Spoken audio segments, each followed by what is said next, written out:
देखील होणार आहे। राज्यातील महानगरपालिकांच्या निवडणुकीचं बिगुल वाजलंय खरं, मात्र आता लाडक्या बहिणींच्या मतदानाचा टक्का महानगरपालिकेच्या निवडणुकीत घटेल का असा प्रश्न उपस्थित झालाय।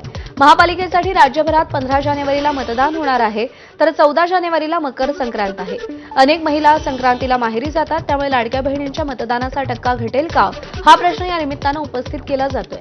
सत्ताधाऱ्यांना संक्रांत आणि करचा कसलाही परिणाम मतदानावर होणार नाही असं वाटतं, तर विरोधकांना निवडणूक आयोगानं संक्रांत सण आणि त्यानंतर आलेली कर याचा विचार करायला हवा होता असं वाटतंय।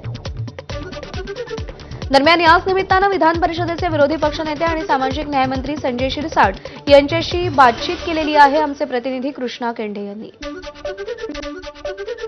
महानगरपालिकेच्या निवडणुकीसाठी 15 जानेवारीला मतदान होतंय, 14 जानेवारीला मकर संक्रांत आहे आणि 15ला कर आहे। खरं तर ज्या महिला आहेत त्या या सणाला माहेरी जातात, त्या परत येतील का आणि महिलांचा मतदानाचा टक्का घसरेल का, याविषयी आपण अंबादास दानवे यांच्याकडनं जाणून घेऊया।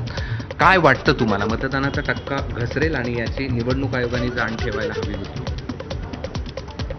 खरं तर ठेवायला पाहिजे होती। संक्रांत सण आपला फक्त संक्रांतीपर्यंत चालत नाही, बराच आणखी 8-10 दिवस चालत असतो तो सण।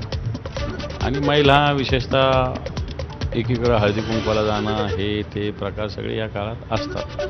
खरं तर 1-2-3 दिवस आणखी 20-1 तारखेला झाली असती निवडणूक तर बरी झाली असती त्याच्या 2-4 दिवसांनी, पण तो या सगळ्या गोष्टीला आता फेस करावं लागेल, आता जाहीर झालेली आहे। त्यामुळे या गोष्टीला राजकीय पक्षांना सगळ्याच सामोरं जावं लागेल आणि तशा पद्धतीनं विनंती करू।